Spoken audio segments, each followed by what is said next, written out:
जब हम आते हैं इस संसार में तो क्या लेकर के आते हैं? कुछ नहीं लेके आते हैं ना। प्रेम से बोलो, कुछ आता है हमारे साथ में? धन दौलत? हाँ, हो सकता है आता हो भाई। किसी को पता आता है? नहीं आता है कुछ। हमारे हिसाब से क्या लेके आएगा इंसान? कभी कोई पैसा रुपया लेकर के आया अपने साथ में बांध करके? हाँ, कि किसी के नाड़े में मिल गए हो 2 4 10 लाख 20 लाख 50 लाख? कुछ नहीं लेकर के आता है इंसान। और जब जाता है तब भी कुछ साथ में नहीं जाता है उसके। तो फिर ये जो बीच का भंवर है, बीच का सफर है, इसमें हम क्यों फंस जाते हैं? क्यों? क्योंकि वास्तविकता तो यह है कि महाराज, ये जो बीच का सफर है यही बड़ा कठिन है। जब जन्म होता है तो रिश्ते हमारे सामने आने लगते हैं। अब बेटा हो गया है, बड़ा होगा, कमाएगा, हम सबका भरण पोषण करेगा, नाम कमाएगा तो हमारा भी नाम होगा। यही ना केवल उम्मीद रखते हैं परिवार वाले, घर वाले। ये है तो इससे सहारा हमें रहेगा। संसार के जो रिश्ते हैं सभी रिश्ते स्वार्थपूर्ण हैं। कोई भी रिश्ता जो है वो निस्वार्थ नहीं है। बालक है तो वो चाहेगा चलो भैया हमारे पिताजी हैं, इनकी धरोहर हमारे लिए ही है, इनसे हमारा नाम है।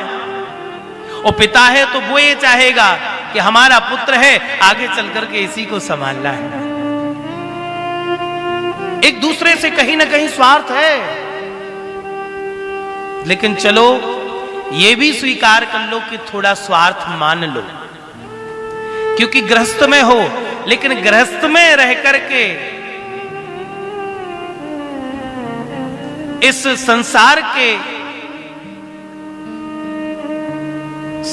के भंवर में आकर के संसार का आनंद लो, संसार को जियो, संसार को समझो, संसार को अनुभव में लो, लेकिन संसार में लिप्त मत हो जाओ।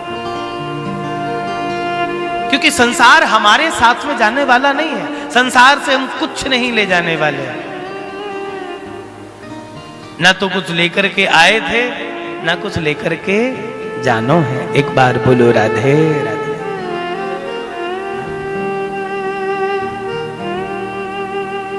संसार के लोगों के पास में रह करके आप केवल दुख ही पाएंगे,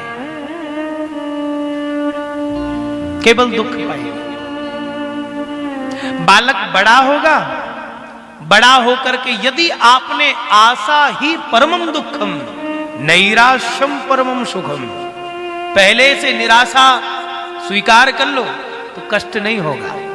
यदि आपने उम्मीद लगाई है, हाँ, उम्मीद पहले से लगा लो कि यहां से जाएंगे, ओहो हम तो 5 स्टार में रुकेंगे, हाँ 5 स्टार कोई भोजन पाएंगे, हाँ?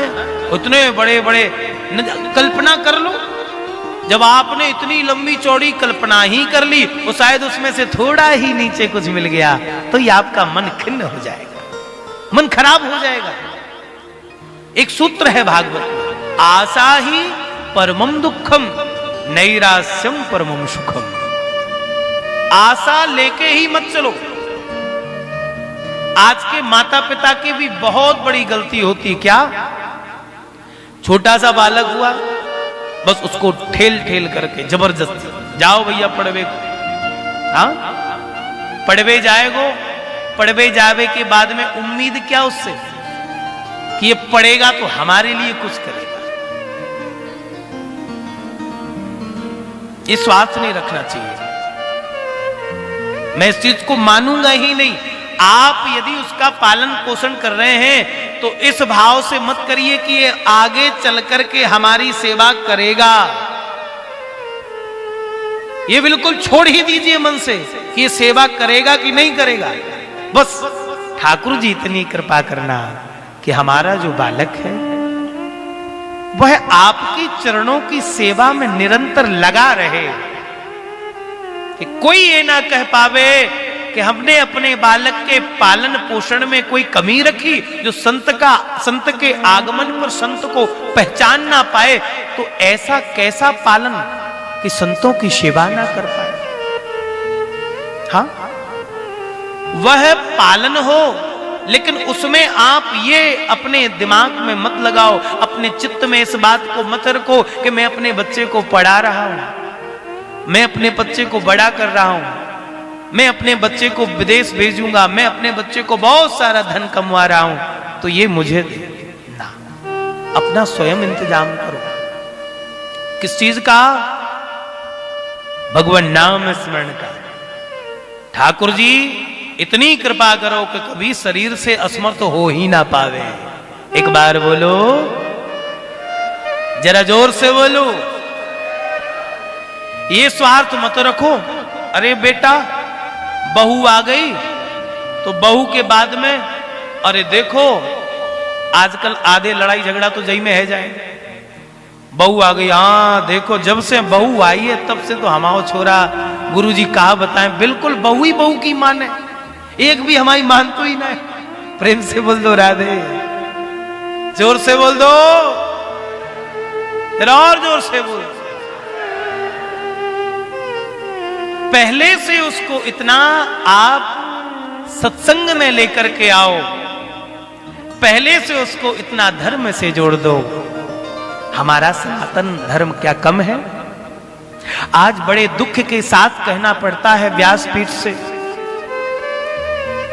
आज के बालकों को चोटी रखने में शर्म आती है, तिलक लगाने में शर्म आती है। हाँ, कोई भी नियम होगा हम लोग शुद्धता पवित्रता का ध्यान नहीं रख पाते हैं। शौच के लिए गए, शौच जाने के बाद अब जनेऊ ही नहीं है तो चढ़ाएंगे क्या? ऐसे गए जाकर के बस अपने शौच करके आए, छींटे भी आ गए शरीर पर, ना हाथ धोना ना पांव धोना, तुरंत महाराज आए और आकर के भोजन भंडारे में प्रवेश कर गए। लाइए महाराज जी हम परसवा देते हैं, हम भंडारा करा देते हैं। तो क्या लग रहा है? सेवा। लेकिन अपराध भी कितना बड़ा। जितना ही पवित्रता थी उतनी सब अपवित्रता हो गई। प्रेम से बोलो राधे राधे। हमेशा याद रखो गले में कंठी माला हो। एक बात मैं बता दूं ना, पक्की पक्की, देखो श्वान जो होते हैं ना दो प्रकार के होते हैं। आजकल देखो, आजकल बड़ा ट्रेंड चला है, लोग जो है कुत्ता पालन करते हैं। एक तो होता है पालतू, एक होता है फालतू।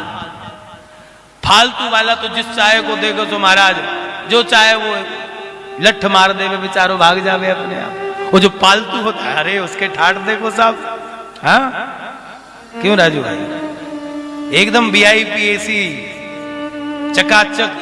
कभी कभी तो हम जजमानों के यहाँ पे जाते हैं तो पता चली सामने हम जा रहे हैं और सामने देवता जी विराजमान है, अपनी लंबी सी जीभ निकाल रहे हैं, हाँफ ही भर रहे हैं। अब ये लगे कि एक ही बार में कहूं पूरा खा जाएगा। नहीं नहीं गुरु जी बिल्कुल चिंता मत करो, घर को है वो, एकदम बिल्कुल बच्चे जैसा है। हाँ? प्रेम से बोलो, अरे कितना भी बच्चे जैसा हो भाई, कुत्ता तो कुत्ता ही होगा। लेकिन अंतर क्या है? ये पालतू है और फालतू वाला कहीं भी जाता है, कहीं भी घूमता है, उसको मार ही पड़ती रहती है। तो आपने इनमें दोनों में अंतर देखा है क्या? क्या अंतर होता है? जो पालतू वाला होता है उसके गले में पट्टा रहता है ना? बड़े ध्यान से मेरी बात को समझना। जो पालतू वाला होता है ना उसके गले में पट्टा रहता है। वो पट्टा होना आवश्यक है, यदि पट्टा नहीं रहेगा कोई समझेगा ये तो फालतू वाला है। जिस प्रकार से उस श्वान के गले में पट्टा होता है, इसी प्रकार से हम मनुष्यों के गले में, हम सनातनियों के गले में, हम हिंदुओं के गले में यदि कंठी नहीं है तो ये समझो कि आप पालतू ठाकुर जी के नहीं हैं, आप तो फालतू ही हैं अभी।